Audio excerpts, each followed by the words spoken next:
Praise the lord. మన ప్రభువును మన రక్షకుడైన యేసుక్రీస్తు వారి శక్తి కలిగిన నామంలో మీ అందరికీ మా హృదయపూర్వక వందనములు. ఈ రోజు దేవుని వాక్యము, యేసు కన్నులు పైకెత్తి, తండ్రి నీవు నా మనవి వినినందున నీకు కృతజ్ఞతాస్తుతులు చెల్లించుచున్నాను. యోహాను సువార్త 11వ అధ్యాయము 41వ వచనము. Then Jesus looked up and said, father, I thank you that you have heard me. Gospel of John chapter 11 verse 41.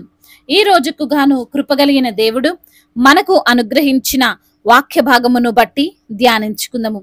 ప్రభునందు ప్రియమైన సహోదరి సహోదరులారా, దేవునికి కృతజ్ఞతాస్తుతులు మనము ఎల్లప్పుడూ చెల్లించే వారముగానే ఉండాలి. ఆయన మనకు ఇచ్చిన ఈ జీవితమును బట్టి, ఆయనను నిత్యము అనుదినము మనల్ని కాపాడుతున్నందుకు, మనల్ని శక్తితోనూ బలముతోనూ నింపి నడిపిస్తున్నందుకు దేవునికి మనము ఎల్లప్పుడూ కృతజ్ఞతలు తెలియజేయాలి. ఎవరైనా మనకు సహాయం చేస్తే మనము చెప్పే మొదటి మాట ఏంటండి? థ్యాంక్స్ అనే కదా. ఒక్క మాట మనకు సహాయం చేసిన వారికి సంతోషాన్ని కలిగిస్తుంది. మరి దేవునికి మనము చాలాసార్లు థ్యాంక్స్ చెప్పలేకపోతున్నాం. మనము ఆ ప్రభువుకే థ్యాంక్స్ చెప్పాల్సిన పరిస్థితి వస్తే రోజులో ఎన్నిసార్లు ఆయనకు కృతజ్ఞతలు చెప్పాల్సి వస్తుందో తెలుసా? ప్రతి క్షణము ఆయనకు థ్యాంక్స్ చెప్పాలి. ఎందుకంటే మా జీవితాల్లో దేవుడు ఏ అద్భుతం చేయలేదు కదా అని కొందరు అనుకోవచ్చు. కానీ అటువంటి వారు గ్రహించాల్సింది ఏంటి అంటే, నీకు కనబడే అద్భుతం కాదు, నీకు కనిపించని అద్భుతాలు దేవుడు ఎన్నో నీ జీవితంలో జరిగిస్తున్నాడు. నీవు సజీవంగా ఉన్నావంటే అది దేవుని యొక్క అద్భుతమే. నీవు న్యూస్ చూసుకుంటూ ఎవరో చనిపోయారు, ఎక్కడో యాక్సిడెంట్ అయింది అని విని అయ్యో పాపం ఎంత ఘోరం జరిగింది అంటావు కదా, ఆ యాక్సిడెంట్ లో నువ్వు లేకపోవడమే ఒక అద్భుతం. ఎందరో ఈ లోకంలో మోసపోతున్నారు, అటువంటి మోసములో నీవు లేవు కదా, అదే అద్భుతం.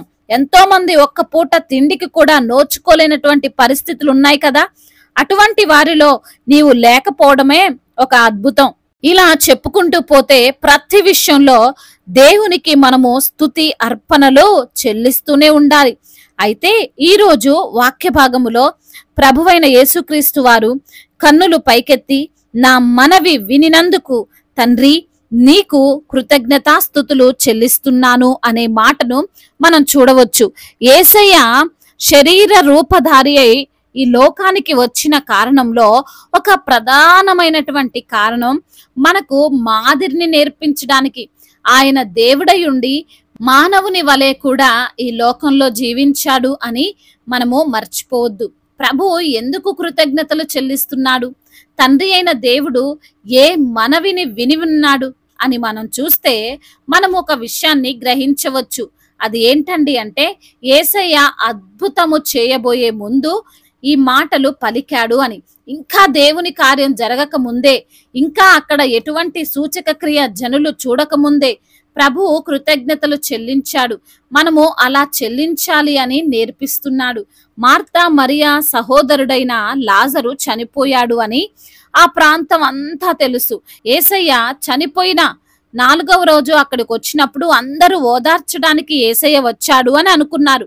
కానీ ఆయన వచ్చింది చనిపోయిన లాజర్ను తిరిగి లేపడానికి వచ్చాడని ఎవ్వరికీ తెలియదు.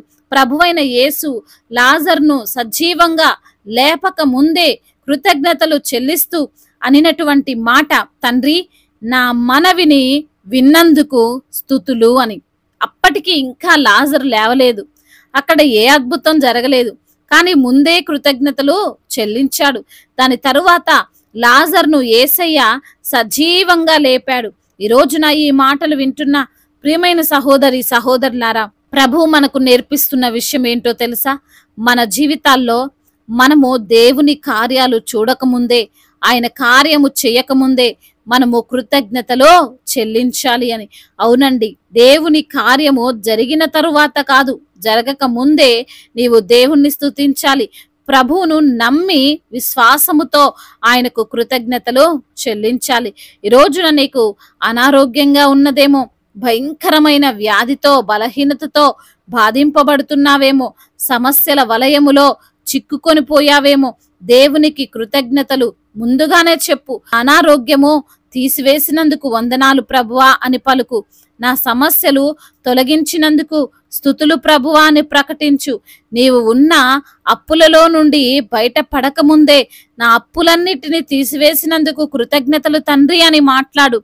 ఏ విషయంలోనైతే నీవు విజయం చూడాలి అనుకుంటున్నావో ఆ విషయంలో విజయం వచ్చిందని ముందే నమ్ము. ఆయన నీ మనవిని ఆలకించాడు అని గ్రహించి స్తుతులు చెల్లించు. అప్పుడు తప్పకుండా నీ కార్యము నెరవేరి తీరుతుంది. అద్భుతాలు నీవు చూడగలుగుతావు. నీవు అనుకున్న ప్రతి కార్యము జరుగుతుంది. కాబట్టి నీ ప్రార్థన ఎప్పుడు కృతజ్ఞతతో కూడినదై ఉండాలి అని గ్రహించి దేవునిపై నమ్మకం ఉంచి ముందుకు సాగు. దేవుడు ఈ మాటలను దీవించి మన హృదయములో ఫలింప చేయునుగాక. వాక్య భాగమును బట్టి ప్రార్థించుకుందాము. ప్రతి ఒక్కరు కూడా ప్రార్థనలో ఏకీభవించగలరు. ప్రార్థన. మహాశక్తి సంపన్నుడా, కృపా కనికరములు కలిగిన దేవా, జీవాధిపతి, మీకు స్తోత్రములు తండ్రి. ఉన్నతుడు అయిన దేవుడు, సర్వోన్నతుడు ప్రభువా, మీ యొక్క ఘనమైన ప్రశస్తమైన దివ్యమైన నామమును బట్టి మీకు కోట్లాది కోట్ల స్తుతులు స్తోత్రములు చెల్లిస్తున్నాము తండ్రి. అవునయ్యా, నీవు మా జీవితంలో జరిగించినటువంటి కార్యములకు గాను జరిగించబోయే కార్యములకు గాను ముందుగానే కృతజ్ఞతాస్తుతులు చెల్లించి అయ్యా మరి తండ్రి మిమ్మల్ని తండ్రి అయ్యా స్తుతించేటువంటి మనస్సును మాకు దయచేయమని బ్రతిమిలాడుకుంటున్నామయ్యా. ఈ రోజున మేము బ్రతుకుతున్నామంటే అది కేవలం మీ యొక్క కృపే ప్రభువా. అందును బట్టి మీకు స్తోత్రములయ్యా. ఈ రోజున ఎందరైతే బిడ్డలు వాక్యమును విని ఉన్నారో ప్రతి బిడ్డను తండ్రి అయ్యా మరి తండ్రి ఎల్లప్పుడూ మీకు కృతజ్ఞతాస్తుతులు చెల్లించేటువంటి మనస్సును వారికి మీరు అనుగ్రహించమని బ్రతిమిలాడుకుంటున్నాం ప్రభువా. రోజున ఎందరైతే బిడ్డలు వాక్యాన్ని విని ప్రార్థనలు ఏకీభవిస్తున్నారో ప్రతి బిడ్డను మీరు పేరు పేరున దీవించండి, ఆశీర్వదించండి, బలపరచండి ప్రభా. వారికి ఉన్న సమస్యలు, వారికి ఉన్న ఇరుకులు, ఇబ్బందులు అన్నిటి నుంచి కూడా విడుదలను అనుగ్రహించండి. అనారోగ్యంతో బాధపడుతున్న ప్రతి బిడ్డకు సంపూర్ణమైన ఆరోగ్యాన్ని దయచేయండి. వారికి ఉన్న బలహీనతలు, వారికి ఉన్న శారీరక రుగ్మతలు అన్నిటినీ కొట్టివేయండి. అయా చనిపోయిన వారిని సైతము బ్రతికించగల సమర్థుడు ప్రభా. ప్రతి బిడ్డకు ఉన్నటువంటి రోగమును కూడా తీసివేసి సంపూర్ణ ఆరోగ్యవంతులుగా ప్రతి బిడ్డను మీరు మార్చమని బ్రతిమిలాడుకుంటున్నాం. మీ సన్నిధిలో సాక్షులుగా వారిని నిలవబెట్టమని వేడుకుంటున్నాం తండ్రి. ఆర్థిక సమస్యలను కొట్టివేయండి. రుణ భారాలన్నిటి నుంచి కూడా విడుదల దయచేయండి. అప్పు తీసుకునే బిడ్డలుగా కాకుండా అప్పు ఇచ్చే బిడ్డలుగా వారిని ఆశీర్వదించండి తండ్రి. తలగా ఉంచుతాను గాని తోకగా ఉంచును అన్న మీ వాగ్దానము వారి యొక్క జీవితంలో నెరవేర్చండి తండ్రి. అదేవిధంగా నా ప్రభువా అయా గర్భఫలము లేక బాధపడుతున్న బిడ్డలకు తండ్రి గర్భఫలాన్ని దయచేయండి. వారి యొక్క మూసుకుపోయిన గర్భాన్ని తెరవండి. అన్న గర్భాన్ని తెరిచిన దేవుడవుతండి. అయా శారా గర్భాన్ని తెరిచిన దేవుడవుతండి. అయా బిడ్డల యొక్క గర్భాన్ని కూడా తెరిచి మీ సన్నిధిలో సాక్షులుగా వారిని నిలవబెట్టుకోమని బ్రతిమిలాడుకుంటున్నాం. అదేవిధంగా నా ప్రభా ఎందరైతే బిడ్డలు అయా మరి తండ్రి ప్రయాణాల్లో ఉన్నారో వారి యొక్క ప్రయాణం అంతటినీ సుఖముగా సౌఖ్యముగా జరుగునట్లుగా కృప చూపించండి. కుటుంబములో శాంతి లేక సమాధానము లేక నెమ్మది లేక జీవిస్తున్నటువంటి కుటుంబాల్లో శాంతిని సమాధానాన్ని దయచేయండి. అయా భార్యాభర్తల మధ్య విభేదాలతో గొడవలతో మరి ఉంటూ ప్రభువా మరి తండ్రి ఒకరికొకరు ఎడబాసి ఉన్నారో వారిని తండ్రి మీ యొక్క నామములో తండ్రి వారి కుటుంబాన్ని కట్టమని వేడుకుంటున్నాము తండ్రి. చిన్న బిడ్డలందరినీ కాచి కాపాడండి ప్రభా. యవన బిడ్డలందరికీ మీరు తోడుగా ఉండండి. యవన వయసులో తండ్రి మీ కాడిని మోసే కృప దయచేయండి ప్రభా. లోకానుసారమైన జీవితం వారు జీవిస్తూ అయా మరి తండ్రి వారి జీవితాన్ని పతనం చేసుకుంటున్న యవన బిడ్డలందరినీ తండ్రి మీ యొక్క కృప చేత జ్ఞాపకం చేసుకోండి ప్రభా.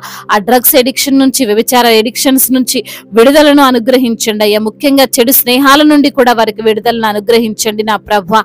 అదేవిధంగా మా భారతదేశమును, తెలుగు రాష్ట్రాలను మీరు జ్ఞాపకం చేసుకోండి. సమాధాన దేశముగా మా భారతదేశాన్ని నిలవబెట్టండి.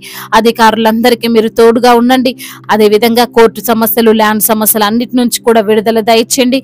చేతి పని చేసుకునే బిడ్డలకు మీరు తోడుగా ఉండండి. వారి యొక్క చేతుల కష్టార్జితాన్ని మీరు ఆశీర్వదించమని బ్రతిమిలాడుకుంటున్నాం. అదేవిధంగా సువార్థికులందరినీ మీరు బలపరచండి. మిషనరీస్ ని మీరు దీవించండి ప్రభా. వారు చేస్తున్న ప్రతి ఒక్క ప్రయత్నము, ప్రతి ఒక్క పనిలో మీరే వారికి తోడుగా ఉండి విజయాన్ని దయచండి. అనేక ఆత్మలను తండ్రి మీ కొరకు సంపాదించే వారిగా వారిని మీరు నిలవబెట్టండి తండ్రి. దైవ సేవకులందరికీ తోడుగా ఉండండి. సంఘాలను విస్తరింప చేయండి. సంఘానికి మీరే శిరస్సై ఉండమని బ్రతిమిలాడుకుంటున్నాం ప్రభా. అదే విధంగా ఇంకా చెప్పుకోలేనటువంటి బాధతో విరిగి నలిగిన హృదయముతో మీ సన్నిధిలో మొరపెడుతున్న ప్రతి బిడ్డ మొరను మీరు ఆలకించి సమాధానమును అనుగ్రహించమని బ్రతిమిలాడుకుంటూ తండ్రి ఇంతవరకు చేసిన ప్రార్థన అంతటిని మీ పాద సన్నిధిన చేర్చుకోమని మనాథుడు సర్వశక్తిమంతుడు సజీవుడు బలవంతుడైన యేసుక్రీస్తు వారి నామంలో ఈ ప్రార్థనను అడిగి వేడుకొని పొందుకొని ఉన్నాము మా ప్రియ పరలోకపు తండ్రి. ఆమేన్. ఈ రోజు పెళ్లి రోజు మరియు పుట్టినరోజు జరుపుకున్న వారందరినీ దేవుడు దీవించి సకల మేలులతో ఆశీర్వాదములతో దేవుడు మిమ్మల్ని నింపునుగాక. మీ యొక్క ప్రార్థన అవసరతలను మాకు తెలియచేయగలరు. మీ కొరకు మేము తప్పక ప్రార్థిస్తాము.